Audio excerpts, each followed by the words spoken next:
Assalamualaikum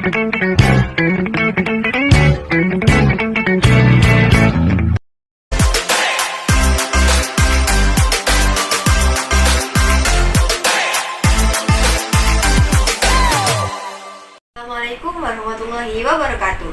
Halo teman-teman semuanya, selamat datang di Ruang Cerita Aja. Semoga kalian semua dalam keadaan sehat dan semangat ya. Di episode kali ini kita akan ngobrol nih tentang topik yang sangat menarik, yaitu membentuk karakter di sekolah dasar inklusif. Dan pastinya saya nggak sendirian nih. Di samping saya sudah ada Ibu Nunu, guru yang sudah berpengalaman dalam mengajar anak berkebutuhan khusus. Halo Ibu Nunu, gimana kabarnya? Halo, baik Mbak. Gimana kabarnya juga? Alhamdulillah baik Ibu. Bu Nunu, Ya. mungkin dari sebagian penonton nih belum tahu apa itu sih sekolah inklusif, bisa dijelaskan? Oke. Sekolah inklusif itu adalah di mana sekolah itu menerima anak-anak berkebutuhan khusus dan mereka diberikan ruang untuk belajar bersama, dirancang untuk mengakomodasi dan mengembangkan potensi semua peserta didik supaya anak berkebutuhan khusus juga bisa mendapat pelayanan secara maksimal. Wah, berarti bukan cuma soal akademik ya, tapi juga tentang nilai-nilai kehidupan. Iya, benar. Kalau begitu, kenapa membentukkan karakter di sekolah dasar inklusif ini penting sekali, Bu? Iya, untuk pembentukan karakteristik dasar untuk anak-anak inklusi ini penting sekali karena lingkungan yang bisa membuat anak-anak inklusi ini nyaman adalah lingkungan yang sehat, yang bersinergi untuk membuat mereka lebih dihargai. Nah, dari situ nanti anak yang ya bisa dikatakan anak berkebutuhan khusus tadi, dia merasakan bahwa kehadirannya di sekolah itu berdampak positif dan merasa dia itu, oh, aku ini dihargai di sini, kayak gitu. Kalau dari sisi guru dan sekolah, apa saja sih yang biasanya dilakukan untuk membentuk karakter anak-anak? Guru sebagai teladan dan harus adil kepada murid, entah itu reguler, umum, ataupun anak-anak yang inklusi. Nah, dari situ sekolah membiasakan berbuat kegiatan menumbuhkan rasa kebersamaan. Misalnya ada kegiatan membuat suatu proyek dan misalkan membuat permainan secara berkelompok. Jadi anak-anak inklusi itu kita gabungkan dan kita ajak bekerja sama agar mereka juga terlibat dalam kegiatan tersebut. Wah, menarik sekali ya. Jadi ada banyak cara kreatif, bukan hanya lewat pelajaran di kelas. Tapi kan Bu, anak-anak itu nggak cuma belajar di sekolah. Bagaimana dengan peran orang tua dan lingkungan sekitar? Nah, orang-orang tua anak-anak berkebutuhan khusus ini harusnya mendukung dan mensupport fasilitas seperti mencontohkan agar karakter mereka ini terbentuk, seperti contohnya mendisiplinkan diri untuk misalkan dia menunggu giliran pada saat membeli apa, terus memberikan dukungan motivasi agar anak-anak ini pada saat di luar atau di lingkungan sekolah atau lingkungan umum tidak berkecil hati atau tidak minder. Nah, itu tugasnya orang tua untuk mensupport anak-anak tersebut agar mereka lebih percaya diri. Tetapi lingkungan sekitar itu biasanya tidak mendukung karena mereka mempunyai stigma yang dimana anak-anak berkebutuhan khusus ini terlihat aneh gitu.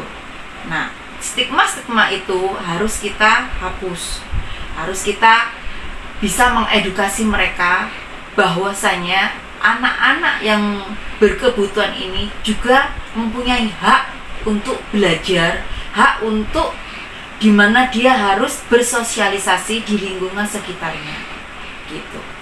Jadi benar-benar butuh kerjasama semua pihak ya Bu?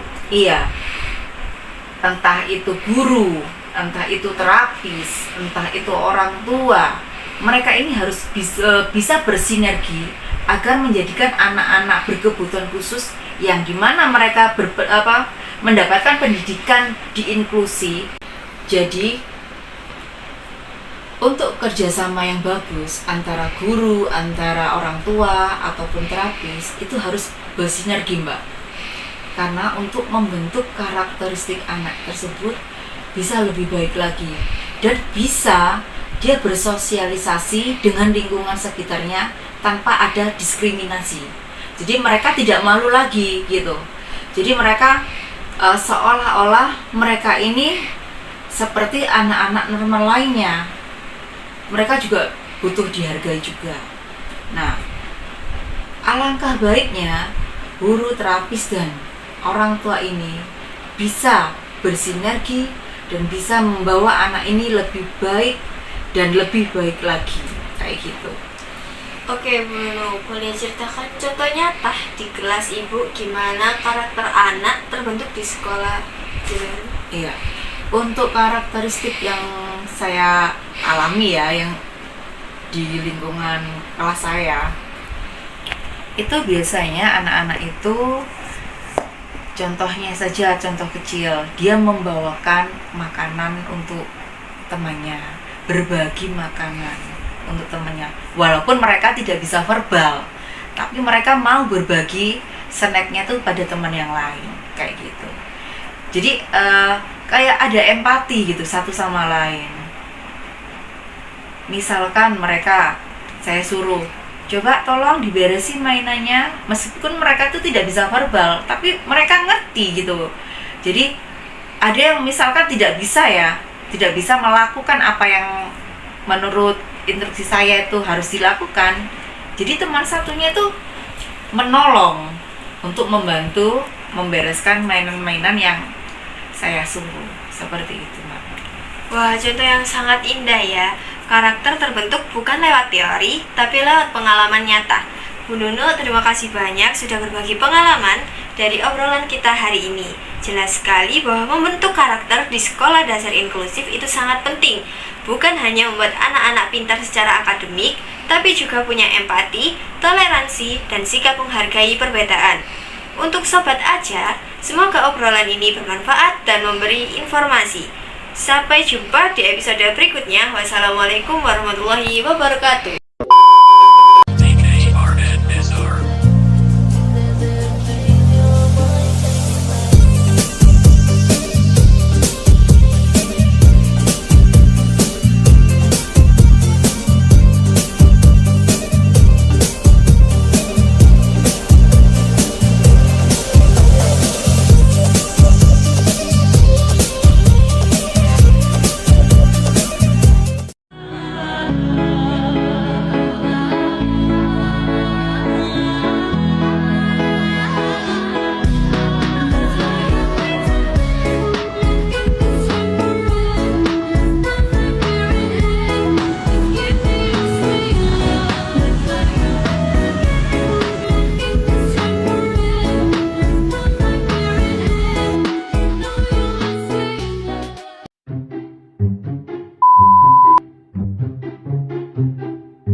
바이바이.